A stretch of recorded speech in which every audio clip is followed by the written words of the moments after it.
Hey guys, it's John Cutton here. I got a couple of minutes after the hour, so figured let's get started. I hope everybody is doing well. What I wanted to do today is just to start the presentation. I'm going to leave the names out, but what I wanted to do is to read to you a couple of emails that I got over the last week or two from advisors who are now about 10 months into the program. And again, for those of us on the line today, most of you are only a couple or a few months into the program, but this stuff excites me, okay?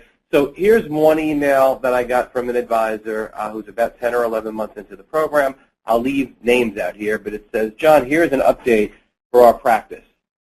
I will call him Jim. Jim is in the process of studying for exams with a goal of being licensed by the time the tax season kicks off this February.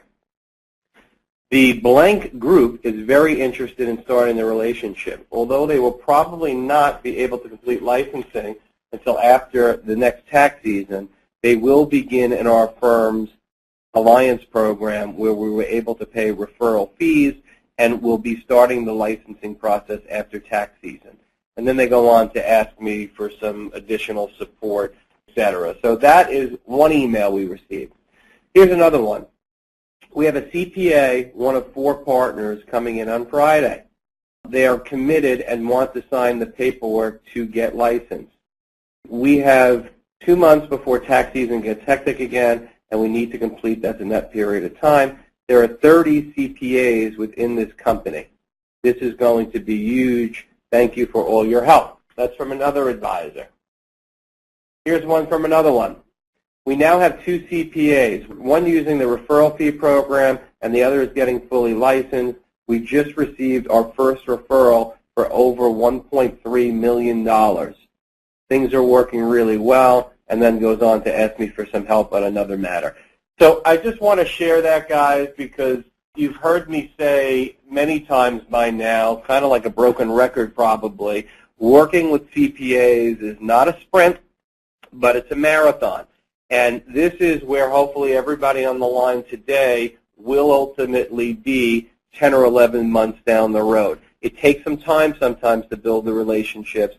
It could be frustrating. We're kind of elephant hunting a little. But ultimately, we have, I believe it's 19 advisors who are actually finishing just about their year, like I said, 10 or 11 months into the 12-month program. I would say that 75+% of them have at least one CPA that is part of their firm's alliance program at this point in time, or at the very least very actively engaged.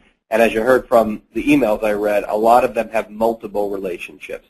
Keep the pedal to the metal. Keep focusing. We had sent an email recently suggesting some random acts of kindness that we should be doing for CPAs. Hopefully you went out and did that. I could tell you we did it in our practice. It resulted in a bunch of referrals, resulted in a bunch of calls back, thanking us, et cetera, et cetera. So please make sure that you're implementing these little steps. I've said it many times, to be successful in working in this marketplace, it is truly about all of the little steps that add up to your success. It's not one thing, but it's making sure you execute on many. That was my little kind of rah-rah session to hopefully keep everybody excited and engaged. Quick housekeeping again. When we get to the Q&A session, you can use your raise hand feature, and I can unmute your phone so that you can ask your question verbally to the group, or you can use the send question feature to write in your question, and you'll send it to me, and then I can read it aloud to the group and answer it. When we get to the Q&A session, if you do have questions, those are the 2 ways that you can ask them. For today's agenda, guys, we have a lot of information to go through, and really what we're going to focus our time on today is that sales process. So far, in the first couple of webinars, we focused a little bit on marketing and how to get belly-to-belly with the CPA. We also focused a little bit on building your own marketing plan and things along those lines to make sure that you're building that infrastructure. And then in addition, we also spent a little bit of time really helping you to kind of understand what I call the sales process should look like, kind of what that flow looks like. And I'm going to review that slide with you again briefly before we get into the material today. But for today's agenda, we're going to review the emails that I just did. I want to review the CPA relationship model, which we hit last time. You will see this from me a lot because it's the one piece that I believe once you fully get the concept and embrace it is going to be a major key to the success that you have. I want to also just review with you kind of what I'll call the sales kit, just spend a couple of minutes there for the initial CPA meeting, really what I'm prepared with for a meeting. I handed this out to you at the full day training, but I want to make sure that you have that as well. And again, some of it's my own information, so you'll have to create your own, but I just want you to have a flavor for what you should be carrying around with you to be best prepared for questions you may have in a meeting with the CPA.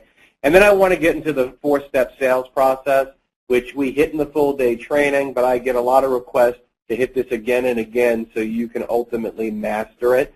So we will probably go through and have time to hit definitely the first meeting, most likely the second meeting, and then the next webinar we will spend on meeting 3 and meeting 4, which is really creating the marketing plan, presenting the business opportunity, and ultimately building the relationship as a whole. Today we'll work on the front end of that sales process. I also want to talk about how to set the table for meeting 3. And that's important because I've been getting a lot of questions from the newer advisors in the program. They're doing a good job in the first meeting. We're getting the CPA back to the office for the office visit, which is going well. We're having a lunch meeting.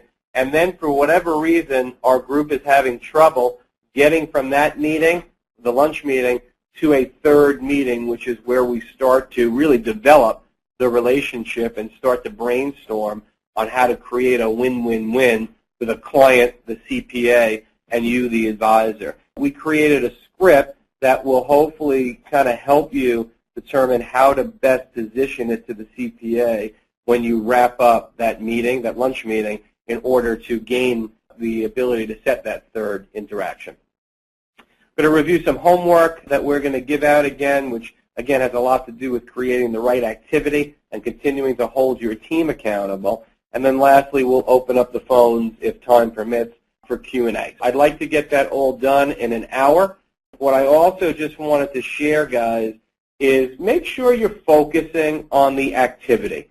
I've had a couple of calls recently with advisors and emails back and forth with advisors new to the program, and what they're doing is they're focusing a lot on 1 or 2 CPAs that are not necessarily following them where they want them to go. While we want to use our best effort to influence each and every CPA we meet with, on the other hand, I want you to remember, and I've shared this with you before, if you meet 10 CPAs, 4 out of 10, no matter what you do, are never going to be the right fit. They're old school. They don't necessarily believe in incorporating financial planning into their practice or referring to a specific financial advisor. 40% can influence, and 20% are already doing it. I want you to make sure that you're really focusing on, to get the maximum result, we need to be targeting seeing 2 CPAs a week, 8 months a year. If you do that, at the end of that 8 months, you'll sit with about 64 CPAs. If you sit with 64 CPAs, we hone your sales skills, we follow the system, we do the drips, we do all the little things. I don't believe that it's possible for you not to trip over a couple of good, solid relationships. Where the issue comes in is where the advisor sees a dozen CPAs throughout the year, is in a position where of the dozen, they happen to meet 4 or 5 that are never going to do it. They meet 4 or 5 who are not in a position that they're going to be able to be influenced. And at the end of the day, they wind up without any successful relationships. Guys, you're going to create your luck by having enough activity, and you're going to get better at your craft, which is how you present to CPAs, based on having a couple of interactions on a weekly basis. I'm sure you already recognize that, but I just want to remind you, because I've had a couple of interactions with advisors in the group recently that lead me to believe that they're starting to believe that they can meet 3 CPAs and that this is going to work. It is still a numbers game, guys. What we're trying to do is to stack the odds in your favor by presenting yourself in the right way that ultimately, if you see a fair amount of CPAs, that you're going to influence more than you would have anyway. So with that being said, I want to spend a minute, and I will start most webinars refreshing our memory on the CPA relationship model. Now, the reason I like to start with the CPA relationship model, although it is definitely, as you look at it on the flow chart here, it's a simple process. What happens, guys, is for whatever reason, advisors choose to skip a step in the process. And it's important that we don't skip any of these steps. And what I find is we get really good at the first few steps, but once we get done with that office visit social meeting step, the advisors don't necessarily go in the right direction. And the reason they don't go in the right direction is because that's when we need to start influencing behavior. That's when we need to start asking questions and going into an area that is a little bit uncomfortable for you as an advisor to have those conversations. I also want you to remember, if you don't do something that's uncomfortable, growth will not come. To have success and to get better at what you do, you need to ultimately do some things that are uncomfortable. What I'm finding is a lot of us are avoiding some of those uncomfortable ideas. Remember, it starts with prospecting. I just hit that a minute ago. We've got to get belly to belly with the CPA. I'd like you to see, as I said a minute ago, at least 2 CPAs each and every week. We have our initial meeting, which we're going to spend some time on in a minute, again, framing out what that initial meeting looks like. The same day of that initial meeting, we want to send it a sumptive thank you. I had a meeting with the CPA earlier in the week. Sumptive thank you email went out that day. I got a response 3 minutes later from the CPA basically saying, hey, John, I feel the same way. I think there's some synergy between our firms. Looking forward to meeting again at your office to check out your operation. I know that's a good lead. I know that I'm not wasting my time, and they know that I'm a professional who is sending that thank you literally immediately when the CPA walks out the door. So don't forget that. It's a little step, but it's an important step. I'm going to demonstrate for you today or show you some of the collateral that we use when we actually do an office visit. And that's the next step. That's that second step in the process, right? If it's an office visit followed by a social meeting, generally a lunch if we can. And I'm going to show you my office visit. Obviously, some of it I can't show via a webinar because it might be making a phone call to my home office. It's introducing them to my staff, etc. But I want to show you some of the collateral that we use. And then, obviously, you can't use my collateral unless you're with my BD. But if you're at your own BD, you're going to need to create your own, what I'll call show and tell. And I will give you an idea of what I do, and I'll actually show you kind of how I present it. Next step in the process is to get the CPA to do something. And that's sort of that marketing meeting. And there are a list of different things that we're going to try to get them to do. It's really client event planning, things along those lines. And we will hit that hard in a next webinar, complete with what that marketing plan for the CPA firm should look like and sort of how I present it to the CPA. Although I've showed you some of the collateral in the live training, what I like to do on the webinars is actually almost role play it and show you how I present it to the CPA. And then lastly, weekly or biweekly interactions, and then creating a friendship for life. So as we go down through webinars here and we get a little bit further along in the process, one of the things that we're going to teach you to do is we've created what we call, I believe it's 16 impactful weekly or biweekly interactions that you can do when you're meeting with that CPA each and every week. One of the pieces of feedback that we've gotten from advisors who have been in the program for a little bit longer than this group is that they don't know what to say when they meet the CPA every week or every other week. So we've created sort of a track or a game plan for you to run off of so that you continue to push that ball forward, educate the CPA, become his or her leader, and influence them to ultimately become the advocate that you want them to be for your practice. And then lastly, it's building that friendship, right? Creating that friendship for life where you take that relationship to a social level. You meet each other's spouses, you're having dinner, they're invited to barbecues, and that's where, quite frankly, guys, if you can get to that level, and that's not always possible, but that's when you hit a grand slam home run, and at the end of the day, you're going to basically be able to influence this relationship however you want. Again, you've heard it before, but here's what I want you to ask yourself. You're meeting CPAs, hopefully as we speak, right, this week, hopefully you've already seen a CPA or two. You might have had a second meeting, you might have a third meeting. Are you following all of the steps, and are you delivering it in an impactful way? I don't expect perfection yet from anybody, but that's what we're going to do today is we're going to kind of sharpen the saw and the skill set and make sure that we begin to get to a position where we are actually feeling comfortable with that sales process and we're influencing the behaviors that we want from the CPAs. So what I'm going to do is I'm going to dive into what meeting one looks like again. So meeting one, again, the purpose of meeting one is really to introduce yourself, your practice, the philosophy that you have, and to find out the same things about the CPA. So really what we're trying to do is we're trying to build rapport, and we're trying to identify a basis for continuing our conversation or for continuing our discussions.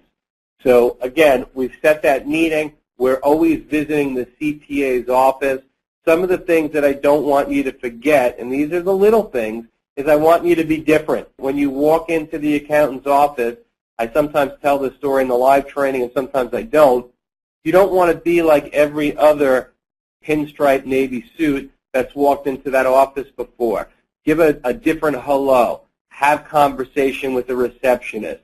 Make sure that when you walk in, you can create conversation. One of the things that I think, and hopefully what you're doing right now, guys, is you're looking inside, but you're actually looking at what your sales process is today. Meaning, when you walk into a CPA's office for a first meeting, are you doing that? Are you actually making conversation with the receptionist? When you walk into the CPA's office, are you doing a good job of engaging in small talk? Are you looking at pictures around the office and asking questions? Are those children or family members? Oh, really? I didn't realize that. I see that, for me, I see you have a picture of the New York Yankees in here. You a big Yankee fan? Wow, and you're finding things in common.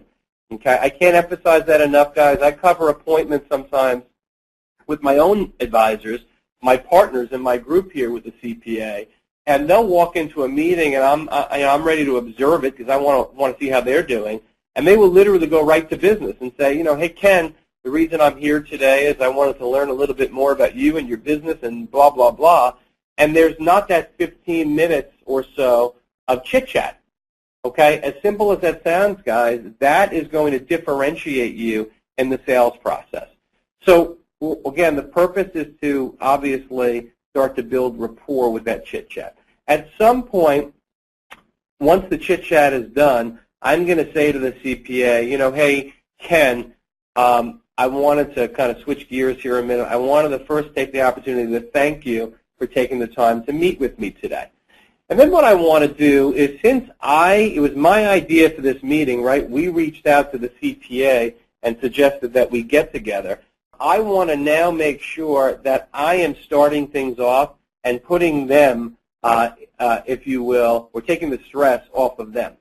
You now need to describe your practice, and you should have rehearsed this, and you should have actually created something that you can now, at this point, do in your sleep, right? Where you can present it, and it's not going to sound the exact same way every time, but you're going to hit those same areas each and every time. Here are some of the things that you should be hitting in that first meeting.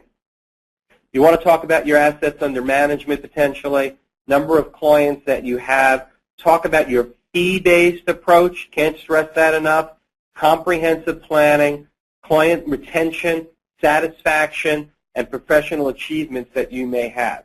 Okay, those are going to be the keys, guys, that you want to get across. And what I would like to do is take a minute and kind of hit for you what I would say, right? So I want you to be able to hear me role play it, and then ultimately when we send you a replay of this webinar, you can listen to it over and over and rehearse what you're going to say. I say something like this. I say, hey, Ken, I wanted to take a minute here and kind of switch gears I appreciate the fact that we got a chance to know each other a little bit. Let me kind of kick things off. I know it was my idea to get together, so I thought it would only be appropriate for me to take a minute and tell you a little bit about myself and my practice. So the name of my firm is Cutton & Associates. I'm out in Melville, New York, which, as you know, is right in the center of Long Island. And what we are is a comprehensive fee-based financial planning firm. I have 4 partners in my firm in addition to myself. In addition to that, we have 12 staff people, many of which are licensed. Most of my partners, as well as myself, have many professional designations. Pretty much any designation in the financial arena you can come up with, someone in my firm happens to have. And just to build some quick credibility, as a practice, my partners and I work with about 1,500 households that are what I consider to be mass affluent. What mass affluent means to me is most of our clients have somewhere between $100,000 and a couple of $1 million of investable assets. And really what we work with is what I would consider to be the typical Long Islander, someone who's working hard, put away some money, and really needs to get good, sound financial advice to help them ultimately reach their goals. To build some quick credibility, our practice has been recognized in Barron's over the last number of years as being one of the top 100 independent financial planning practices in the country. And why that's important, Ken, to me, is it's based on a couple of criteria, one of which is the level of assets that we manage as a practice. We have almost $1 billion under management. But more importantly, it's based on things like our client satisfaction level, our client retention, the fact that our firm is in good compliance standing, and really the fact that our clients' assets as a whole have performed very well relative to our peers around the country. To be recognized by Barron's is something we're very proud of, and what we believe is what that really highlights is the fact that we do run a quality, comprehensive, fee-based financial planning practice. I wanted to take a minute, Ken, and just tell you a little bit about the practice and what we do, and to see if you had any questions about how we operate. I'd be happy to answer those questions at this point. And then you shut up and let them say, no, no, no, that's great, or they're going to say, hey, let me tell you a little bit about me. In addition, what you should be doing, guys, and by the way, if I tried to say what I just said a second ago again, it would come out differently. I wouldn't necessarily hit everything in the same order, but if you notice, if I go back a slide here, I hit my assets under management. I hit my number of clients. I talked about fee-based comprehensive planning. I talked about retention. I talked about satisfaction, and I talked about professional achievement. I hit each and every one of those variables, but it's not a script. You've got to spend time. I've spent time myself developing how to deliver that. If you're not spending time delivering that, number one, you may not do it in the meeting. Number two, if you do, you may miss some of the areas. And most importantly, you may not come across as confident as you'd like to be in your delivery. So remember, they don't know what you're going to say, right? They don't know that you have this rehearsed. So if you miss one of those variables, it's not the end of the world. But what is important is that you do have something that's succinct, to the point, and hits all, if not most, of those variables. On the BD side, guys, I'm not going to spend my energy or your time going through everything that I say about my BD, but think about your broker-dealer, or if you're an RIA, and position the strength as you perceive it of your firm. So for me, you can read what you see on the screen in front of you. These are some of the positives about my BD. You've got to create your own value proposition. In today's day and age, guys, if you go back 5 or 6 years ago, it might not have been quite so important to really focus on why your BD is strong. But in today's world, with everything we live through in the economy, banks almost going out of business, taking TARP money, mergers, acquisitions, Bernie Madoff, et cetera, the industry as a whole is very leery of advisors. So the fact that we can differentiate ourselves to a CPA about the strength of your BD or your firm is a very important piece of the puzzle. And you have to remember who a CPA is. They like to hear about stuff like this. When I say to a CPA, my BD has a couple of $1 billion in cash right now on its balance sheets. While that doesn't mean a lot sometimes to an individual client, to a CPA, that certainly does mean a lot. And if you think about the common concerns that CPAs have about referring clients or incorporating financial planning into their tax practice, a lot of it has to do with liability, compliance, quality. So you're already showing them how you're better and how you're different, okay? So it's important to hit a little bit about your BD. Somewhere, and again, guys, I want you to remember this as well, this is a two-sided conversation. You're just hearing my side. The CPA is going to be interjecting and adding value and having conversation. So although it might not look like there's, an hour's worth of content here, in a conversational manner there is. These are just the salient points that I want to ensure that you are able to get across to the CPA. So somewhere in there I need to weave in that you are looking for a firm that has the same expertise and client focus to refer your clients to for professional tax planning advice. Remember, the reason they set this meeting in the first place was because we wanted to interview them. That's why we're there, right? So at this point, what I am going to now begin to do is learn a little bit more about the CPA.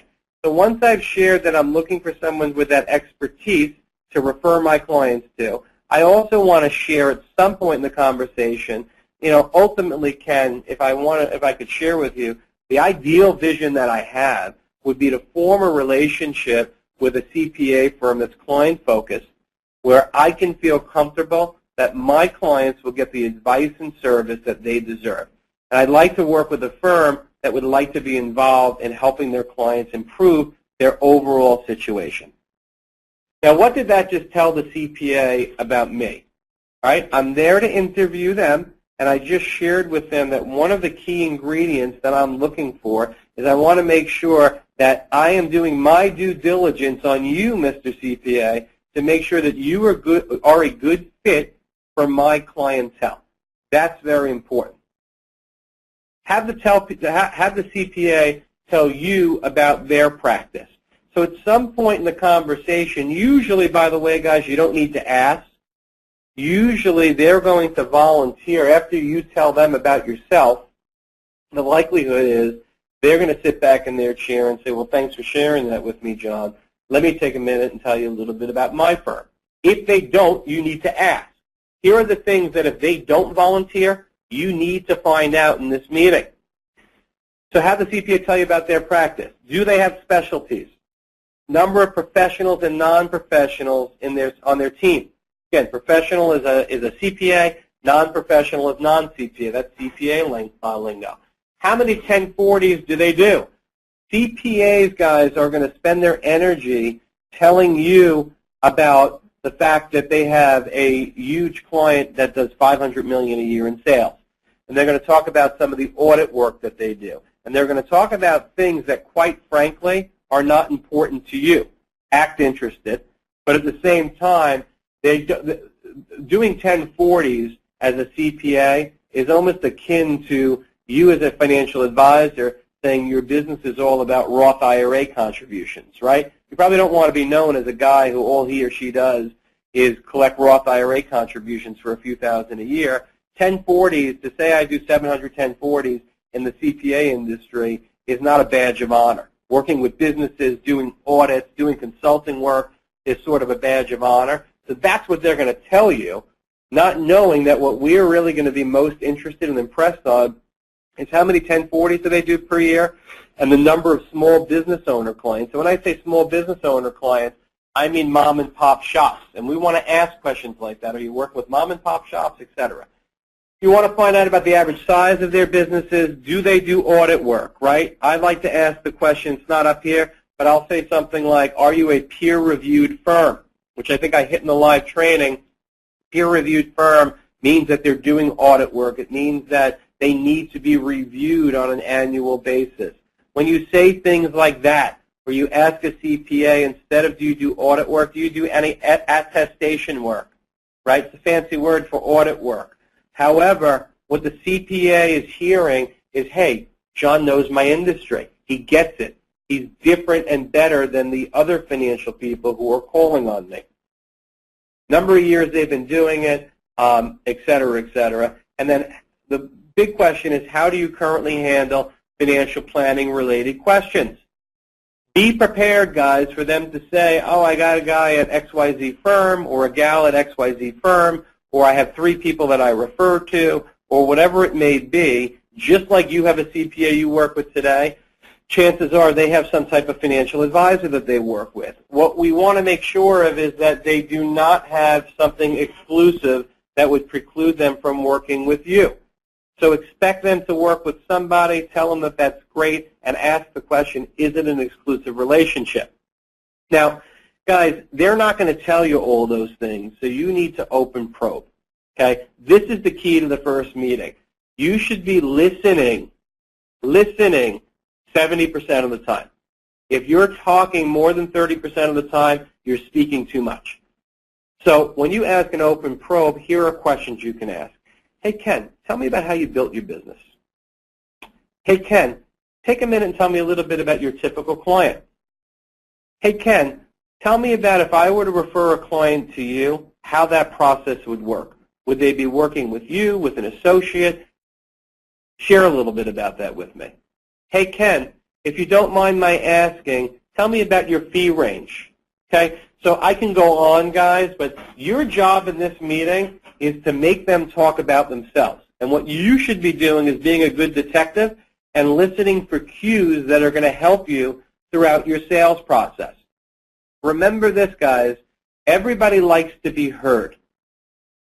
You will be well liked by anyone that you listen to and act interested. Most people's favorite subject is to talk about themselves, right? So if you are a good listener and acting very interested in their practice, and at the same time taking the posture and position that you're really there because you're looking out for your clients, what the CPA is already doing is they're beginning to like you. They're beginning to see that you're different because you're there on your client, for your clients, on your client's behalf, and for their best interest. Okay? So hopefully this has started to come together for you guys a little bit.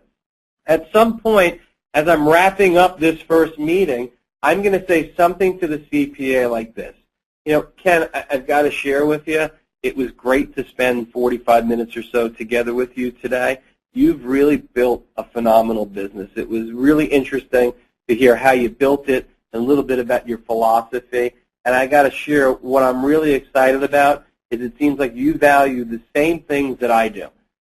Client service, honesty, and integrity, and doing a good work for your clients at a fair price. I got to share with you, Ken, I think that you and I might be kind of onto something here, and that our businesses may very well be a good fit for each other. Now, when you say that to someone, guys, and that has to happen in the first meeting, guys, that's not optional.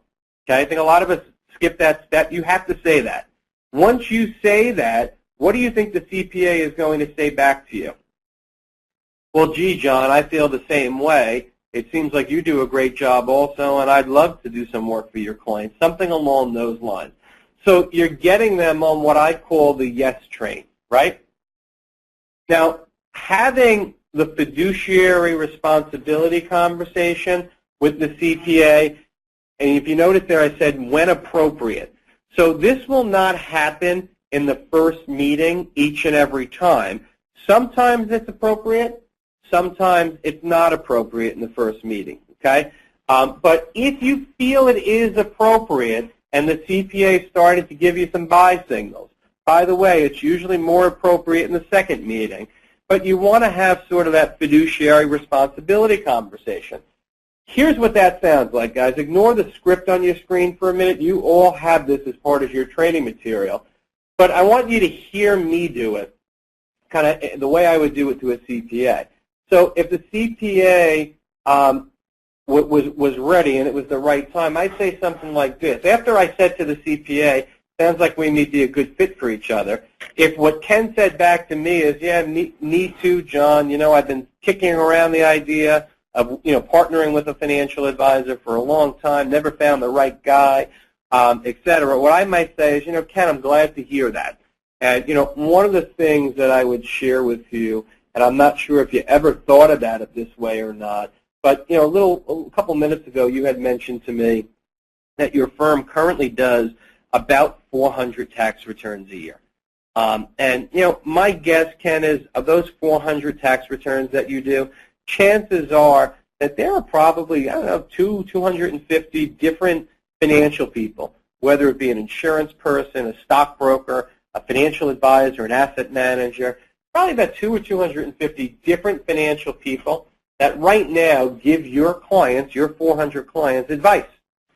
And, my guess is, Ken, of those couple of hundred advisors giving your clients advice, my guess is probably about a third of them are very good at what they do. They probably are very competent. They probably have integrity. They probably have experience. And quite frankly, your clients are probably in very good hands. They are probably getting advice that will help them stack the odds in their favor to ultimately reach their goals. The next third of advisors working with your clients are probably okay at what they do. They probably have some experience. They have integrity. They usually do the right thing for your clients. They have some experience, although maybe not a ton. And quite frankly, while they're probably not hurting your clients, they probably could be doing a better job for your clients. But your clients aren't in harm. It's just that they can maybe do a little bit better. The last third, and the third I'm concerned about, and in fact, earlier when we were talking, I was telling you about my experiences, you had mentioned about that one financial advisor, Ken, who was churning your client's account. This is really what I'm concerned about. That last third of advisors working with your clients may not have integrity. They may not have experience. They may not be honest. And quite frankly, they may be more interested in helping themselves earn commissions from your clients than actually doing the right thing. And, Ken, there's good and bad people in every industry. I'm sure you'd agree, and I'm sure you've seen some things in your career from financial advisors that made you shake your head as to what they were thinking. But I want to put this to you in a way that you might have never thought about it before. When you think about it for a minute, at the end of each year, when your clients come in and they give you all of their tax information, their 1099s, their interest, their capital gains, et cetera, and you collect that data and you take it back to your office, and a couple of weeks later you hand them their tax return. Your clients, to some degree, Ken, when you hand them that information, they trust you so much, and I know that because anytime I give advice to a new prospective client, after I give my proposal, many times what they say to me is, hey, John, it sounds great. I just want to run it by my CPA, and then I'll let you know if I'm going to go forward. So clearly, Ken, as a CPA, you are the trusted and knowledgeable advisor. So when your clients give you that information, you do their return and hand it back to them. The fact that you didn't comment whether their investments were good, bad, or indifferent, to them may be you ultimately saying to them that the work or the information that they shared with you was actually fine, because they trust you so much that they believe when they hand that to you, you're analyzing it, and if there was anything wrong, because you care about them so much, you would have pointed it out. Now, you and I both know that the reality is, as a CPA, it's not your job to look at that information. But the reality of that situation is your clients may believe it is. And they may believe that you have a fiduciary responsibility to them to ultimately ensure that anything you touch or look at is in their best interest. And my thought would be, Ken, if you had a way to insulate your clients from that bottom third of advisors who are out to hurt them maybe, and maybe even that middle third of advisors that are okay at what they do, that if you had an easy way to do that, you would. And my thought process is what you may want to consider doing, and many CPA firms are doing this, is to go out and interview a bunch of different firms in order to put yourself in a position that you can make sure that the financial advisor that is working with your with your clients has integrity, has experience, will always do what's in your client's best interest, and you can ultimately protect your clients from some of those advisors out there that aren't out for their best interest. A little longer than the script that you just viewed on your screen a minute ago, and you have a script, but that is a very, very powerful thing to say, guys, okay? It doesn't always come out in the first meeting, but sometimes it is appropriate, and I want you to get really, really good at having that conversation. It doesn't have to sound exactly like I just said it, but it has to hit those key points through the process. At some point in this meeting, after I've complimented them on the business, I'm going to make the decision whether or not to have the fiduciary responsibility conversation. Afterwards, either way, I'm going to close by saying something like this. I'm really glad that we took the time to meet together. What I'd love to do, it was great for me to come to your office today and to check out your operation. Very impressive and really gives me a better understanding of what you do and how you work. I'd like to invite you to my office next week, maybe a week from today or so, and I'd like you to check out my operation. I'd like to show you some information, have you meet my team maybe, and then afterwards, if you had time, I'd love to take you out to lunch so we can chat a little bit, and I'd love to pick your brain and get some feedback on what you thought about my operation. How is next Tuesday at 10:30 a.m.? You always book the meeting, guys. Book your next meeting at the meeting you're at.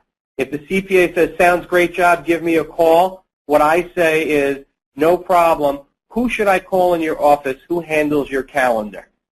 You want to find out who you need to ultimately call so you're now not in a game of chase and an awful game of phone tag or chasing them around. You need to suggest that, guys, in that meeting. Lunch is an important component, so try to push for it.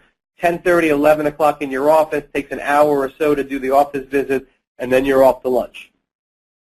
Same day, thank you email or card sent out, the same day of that meeting that says something along the lines of, Dear Ken, thanks for taking the time today to share with me a little bit about your accounting firm. I was very impressed with all you had shared with me. I am very excited about the opportunity for you and I to continue exploring the benefits of our creating a mutually beneficial relationship together. Looking forward to seeing you next Tuesday at my office at 11 o'clock a.m. and looking forward to having lunch with you afterwards. Warm regards, John. Boom, it's out. Same day. Hopefully I get a response back saying something favorable. Here we go, guys. We fast forward to the following week. We are now, and I'm going to go a little quick here, guys, for the sake of time, but we are now in meeting 2, right? So meeting 2 is our office visit. CPA is going to come to my office. The idea is to go through kind of a show and tell meeting, right? So second meeting is the office visit followed by lunch or dinner. The purpose of this meeting is to share your operation, meet your team, and share some examples or samples of the work and the types of services that you perform for your clients. You want to separate yourself from, and I use this word on purpose, a broker concerned with commissions, and demonstrate your client-centric structure. So number 1, guys, these are the little things that become important. My receptionist needs to know that Ken Serini is coming to visit me. Ken walks into the office. Hello, Mr. Serini. I believe you're here for your 11 o'clock with Mr. Cutton. Can I offer you a cup of coffee? Great. Please sit in our lobby, which looks perfect. It's clean. It's nice. Everything's perfect. The TV's on. All of your stuff is out there. It looks the way it should look.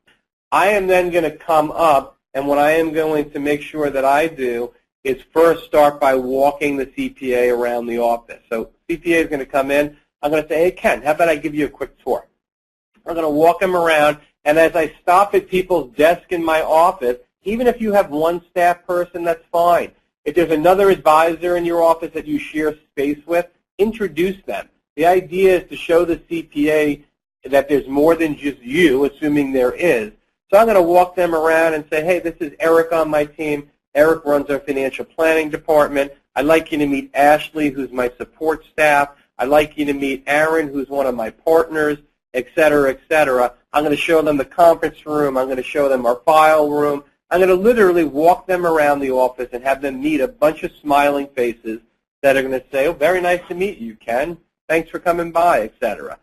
I'm going to bring them into my conference room. I will already have queued up on my conference room, either on a laptop or on a TV, which is the way we do it at our office, what I will call our show and tell meeting.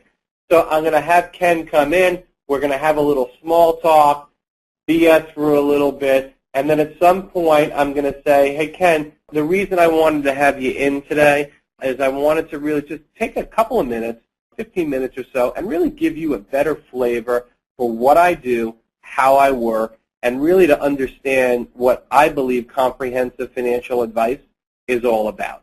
So I took the liberty of putting together some information that I'd like to show you. And I am then going to start with my presentation. So guys, these are all different tools that I use in my practice. What you need to do is to use these same tools yourself for your own practice. So as an example, this is a fictitious financial plan for fictitious clients of mine, Nick and Lisa Brown. It's 160 pages, so I'm not going to review it with all of you right now. But what I would do in a meeting like this is I would ultimately go to the point where I'm showing the CPA some of the information as a whole. So I might show the CPA as an example a retirement scenario. And I literally, guys, will take my cue from the CPA as to whether or not I want to go deep into this based on their interest level, or whether or not I just want to graze over it a little bit. So if I go to the retirement scenario as an example, I will actually present to the CPA much like I would present to a client what the analysis is telling me. So I'd say something to the effect of, Mr. and Mrs. Client, I wanted to take a minute here to be able to show you some of the information as it pertains to your retirement. I begin to go through that process. But I begin to go through the retirement scenario, and in that retirement scenario, I can say something along the lines of what you're going to see in the screen in front of you.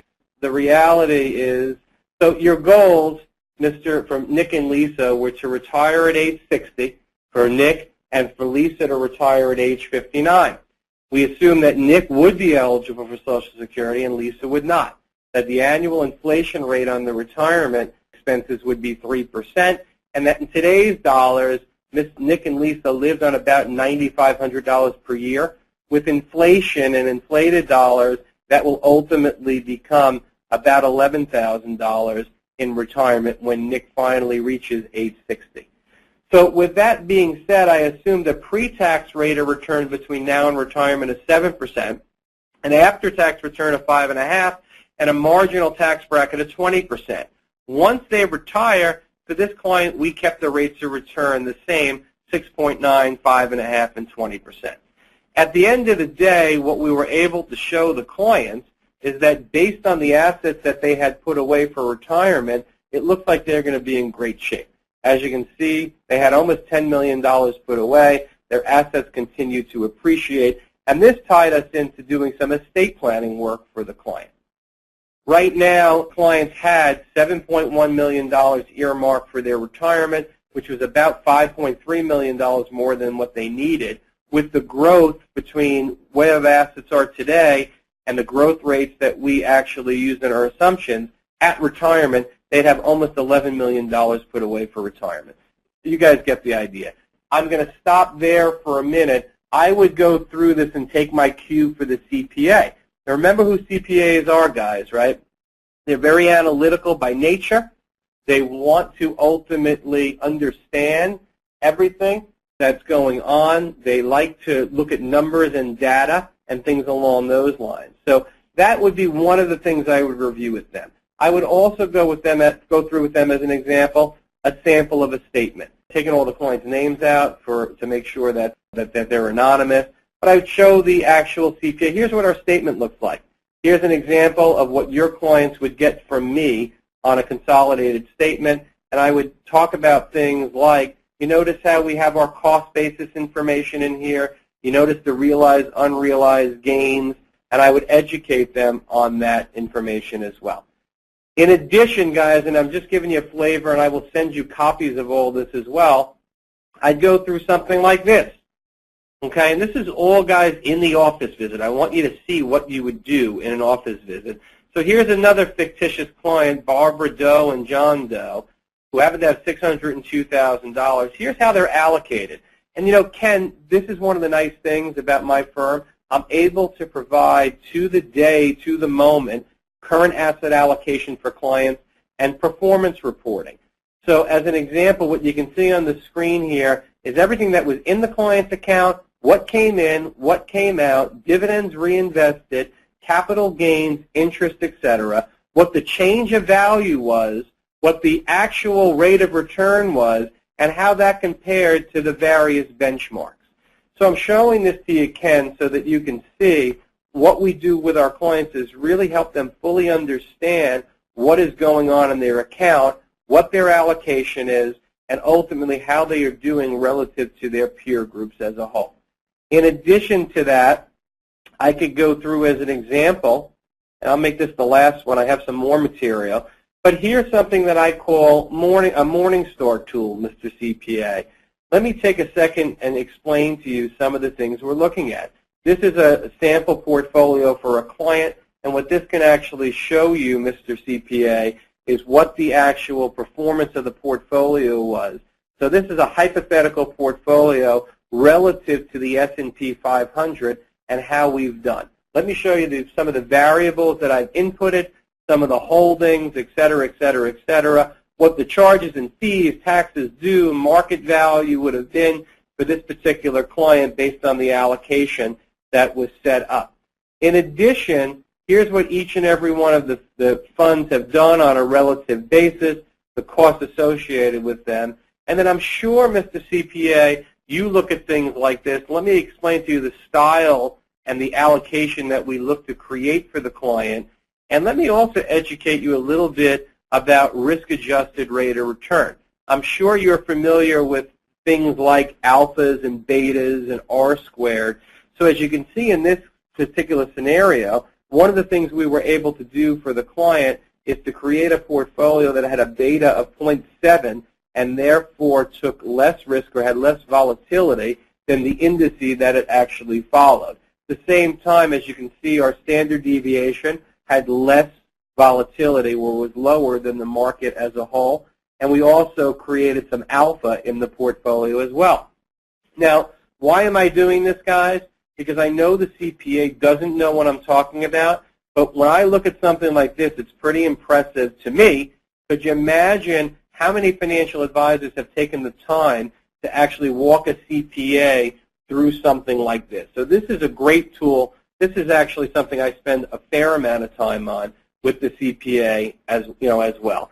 And then the last thing that I wanted to share with you guys, and there's some other information as well, take them on your web page, right? So there's my web page. I will take them on the web page in the meeting that I am in. I will show them all the tools that I have available. I will show them my team. I will show them pretty much everything on my website and the tools that are available to the CPA and to clients of theirs if and when they ultimately become my client. The other piece that I wanted to point out is you at the same time, that's what you're going to show them, but I would also demonstrate some other stuff. I would take them on my website, like my advisor portal, and show them how easy it is for me to see realized, unrealized gains and losses. I would also make sure that I showed them call to my sales consulting desk, as an example, to put them in a position that they can actually see me live interacting about a question and to show them the robust resources that I have available. I would show them the seminars that I have available on my system that we can be presenting to their clients. I'd show them the brochures that I have access to. So if you haven't figured it out, guys, the office visit is where you build all of your credibility. And I don't want to show someone things that they're not interested in. So if you can see the CPA is just, oh, this is great, John. You are really set up better than anybody I've ever seen. I can't believe what you have. You don't need to continue to show them information. But if you have someone who is eating it up and saying, well, what else could your financial planning software do? and I love this Morningstar tool. How does the beta work again? Well, then you know what? Spend an hour, spend 2 hours giving them what they want, because you're appealing to the fact that the CPA, by nature, is inquisitive and wants to ultimately learn, right? So by the time I'm done with this meeting, guys, it may be a good time to have what I call the opportunity and responsibility conversation. What the opportunity and responsibility conversation is, again, and I have a script for it that you guys have all received, is basically once you get the CPA after this office visit, and a lot of times this is going to happen at the lunch meeting itself, but once you get the CPA to say something to you like, hey, John, I got to share with you, I was really impressed with this, and, you know, kind of where do we go from here? I'd love for some of my clients to be able to benefit from the services that you provide. And, guys, that will happen. If you do the office visit the right way, the CPA is going to be overwhelmed. They're going to be so impressed that they're going to start to say, why would I not refer my clients to John, right? The other piece I missed, by the way, which you guys see on the screen now, is explain in detail your client service system. They want to see it. So show them, I see my clients quarterly or semi-annually. I send newsletters. Whatever your process is, let them know that you have a process, because one of the biggest complaints that an accountant is going to have is that financial advisors do not service or see their clients as much as they should. So showing them that you have a system that's understandable, that's definable, and that you're accountable to, it goes a very, very long way with the CPA as a whole. But my point, again, is once you start to share this with them, there will be no objections. I say handle all objections at this point. They're going to be telling you how great you are. Take it to the social level now, right? And, guys, I'm going to go a little long here, and I'm probably going to not have our Q&A session, but I need probably 7 minutes to go through this, but I want to get it out today so that you have it. So they come into the office, you do the show and tell, you go right to lunch. They won't go to lunch with you that day, time doesn't permit, schedule a lunch, or at the very least, do a debrief after your show and tell meeting. This is really important, guys. You want feedback on your operation immediately after you've shared it with them, the same day. And the reason for that is it's fresh in their mind, they're going to be impressed, and they're going to tell you how great you are. That is going to be the grease, if you will, that starts the process of you building a relationship. Ken Serini saying to me, wow, John, I was really impressed with your operation. I love the fact that you see your clients quarterly and that you do that analysis. I've never seen anything like it. Well, thanks, Ken. I appreciate it. What other feedback do you have for me on my practice? Anything else that you think we could do better? I was really impressed, John. I've never seen anything like it. Well, that's fantastic. That's where you start to have that opportunity and responsibility conversation that we spoke about before. And what that sounds like, guys, is, you know, I've got to share with you, Ken, we have a huge opportunity. I love the fact that you've bought into what I do and that you see value in it. The opportunity is that, frankly, if you called your 10 favorite clients today and said, hey, I think you should meet with John Cutton because he's a great financial advisor, I have a lot of confidence in him, and I really think you'd be in good hands with him, I bet you 9 out of 10 of those clients would say yes. That's an opportunity. The responsibility is that at the end of the day, if I don't deliver and if I'm not the guy you think I am, that could come back and ultimately backfire for your client and backfire for you. So, Ken, I get that. I appreciate that. I'm glad that you are actually impressed by my operation. But trust me, I understand and feel the same way. Before we decide to start working with each other's clients, we should probably do some more due diligence. As excited as I am, I want to make sure, and I'm sure you want to make sure, that our clients are really going to be in the very best hands. What I just did, guys, remember, is I just put myself ahead of the CPA from a credibility perspective. I just got he or she so excited about working together after seeing my operation, and then I pulled it back by saying, hey, I'm cautious. Shouldn't you be cautious? Okay, so hopefully everybody gets that. Lunch.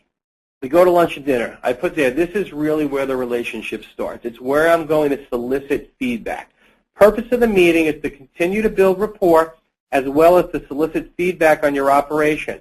Ideally, as I said, the meeting happens just after the second meeting. If it doesn't, make sure it happens prior to the third meeting. Very, very important. Once I get my feedback on the practice, I'm going to say something like this to the CPA. They're going to tell me how great the office visit was, and I'm going to say, Ken, I got to share with you, I'm really excited that you liked what we do. It really sounds like you and I are going to have a good fit together, and I can't wait for that to begin. I also want to discuss with you, Ken, if we do decide to build something together here, what's really important is that we continue to be students of each other's business. We need to meet on a regular basis, weekly or biweekly, to continue to do a little bit more due diligence and also to learn more about how we work and how we can help each other's businesses grow. What I found is if that doesn't happen, ultimately it becomes very, very difficult for any business to be successful if there's not consistency in meeting. And I just want to make sure as we continue to go down this path together that that's something that you would be committed to do. Let them tell you yes, and they will. But you need to tell them that it's an expectation. Have the three-option discussion, right? The three-option discussion, guys, and again, you have a script on this.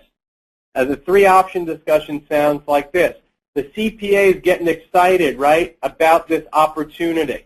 I am going to say something like this to the CPA. Ken, there are really three ways that we can work together. Okay, and by the way, guys, I'm going to go into this once the CPA has started to already give me some buy-in, right? They started to say things to me like, hey, John, now this is great. I think this could be a good fit for my clients. Where do we go from here? Things along those lines. So, Ken, we have three ways we can work together. First way we can work together is we can shake hands today, and we can kind of build what I call that old-fashioned relationship, where you and I both agree if I come across a client that could use accounting advice, I will pass them along to you. And if you came across a client who needed financial planning advice, you would pass them along to me. Let's call that option one. Option two would be where you and I agree to be what I will call semi-exclusive. What I mean when I say that is we'd agree, as I said before, to meet consistently, weekly or biweekly. We'd become, weekly or bi-monthly. We'd become students of each other's business. We'd really get to learn about how we can help each other and each other's clients. And at the end of the day, we'd really use our influence to help each other grow. We might do some joint marketing, some joint events together. We would really work on this as a team. It's almost like a partnership to some degree. We'll call that option two.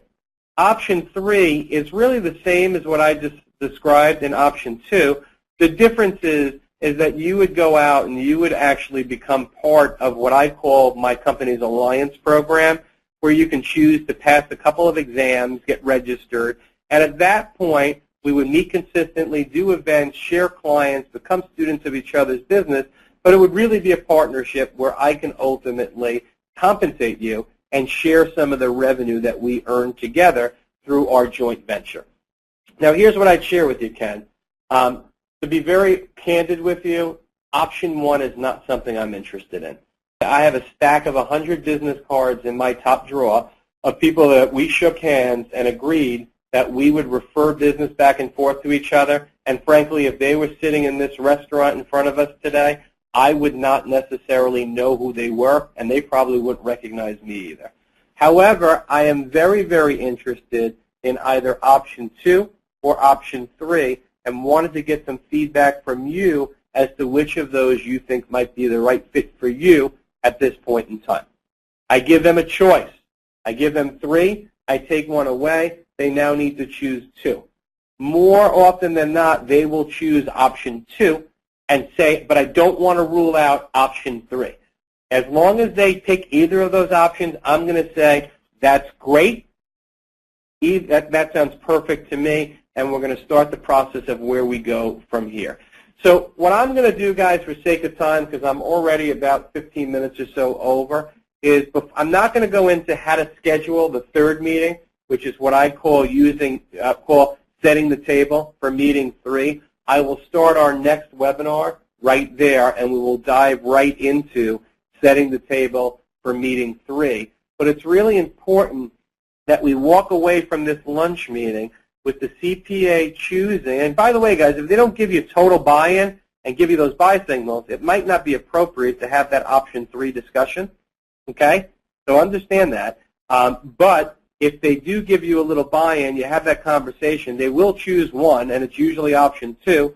And then we need to set expectations for meeting 3, and that is what we will go deep into the next webinar. In fact, the next webinar, I'm going to focus on a couple of scripts that, from a timing perspective, I want to go a little deeper on that 3-option discussion script, and I also want to go a little bit deeper, which I didn't hit, although you should already have it, that opportunity and responsibility script. And then we will spend our time on setting the table for meeting 3. And then in addition to that, we will actually go ahead and I will train you on how to conduct meeting 3, which again is sort of creating the marketing plan, and meeting 4, which is presenting the business opportunity.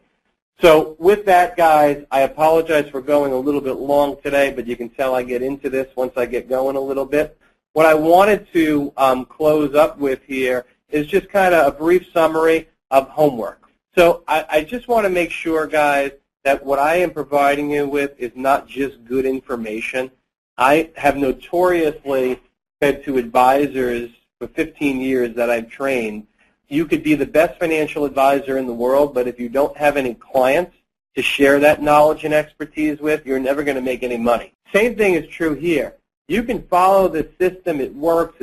To me, if you do it right, it's going to dramatically stack the odds in your favor for success with CPAs. But the problem is if you see 6 CPAs a year, you're not going to be successful. So the homework is continue to build your database. You need to continue to add leads to your database, and you need to continue to ensure that you are creating activity. These are your mechanisms. Existing clients, build your own list, purchase lead list. You've seen this before. Focus on it. Continue to develop your SWAT team. My guess is that has already stopped in your practice. That has to happen every week. If you don't inspect it, they won't respect it, right? So you need to ensure that you are developing your team who's making these dials for you to get you belly to belly, and you are holding them accountable to make those calls, or if it is you yourself doing it, that you are holding yourself accountable. Ensure a minimum of 2 CPA meetings are scheduled and conducted every week. That is the key. See 2 CPAs a week. You're going to get yourself in front of 64 a year if this is an 8-month marketing gig.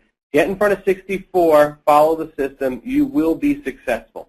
You need to make sure you have that activity.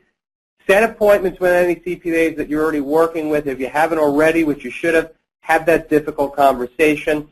And then last, do some random acts of kindness. I gave you a list of a few things to do. Drop off lunch, drop off bagels. I had one of my partners drop off 15 dozen bagels at 15 different CPAs' office. The next day, about 2/3 of them called to thank, email, and referrals came in. Drop things off, guys. Okay? Schedule it in your calendar or someone else's calendar. It sounds like a stupid little thing. It will go miles and miles with these CPAs, and they will truly appreciate what you have done for them. What I want to do is just make sure that everyone continues to keep their momentum. If you do have a question and need us, clearly just shoot us an email, or we'll stay on the system here a little bit. You can shoot us an email, and we can respond back to you via the webinar system. So with that, guys, I hope you enjoyed the webinar today. If you need us, give us a call. And as you know, we have our next webinar that you should already have scheduled in. As a reminder, pre-schedule yourself in for each and every webinar so the reminders go out to you. We got a couple of calls today, people panicking 10 minutes before about dial-in information. You should have it all. If you register in the system, it will automatically send it to you, and there will never be issues like that. So with that, guys, I hope you enjoyed it. If you need this for everything, give us a shout, and thanks again for tuning in.